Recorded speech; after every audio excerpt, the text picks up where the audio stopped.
ও মুসলমান বন্ধু আমার, ও যুবক ভাই, মরণের এলান বাজিয়া যখন চলে আসবে, তোমার সন্তান তোমারে তাড়াইয়া দিবে। ঘর থেকে যখন ওই অন্ধকার কবরের কাছে নিয়ে যায়, আপন আপন বলতে কেউই থাকবে না।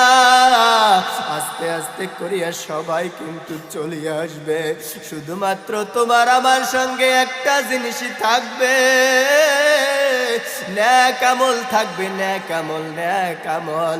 এজন্য মায়ার নবী সাল্লাল্লাহু আলাইহি ওয়াসাল্লাম বলে, উম্মাত, দুনিয়ায় তুই কার সাথে চলো, তোর নেতাকে, তুই কোন নেতার পিছনে দৌড়াও, তোর অভিভাবককে।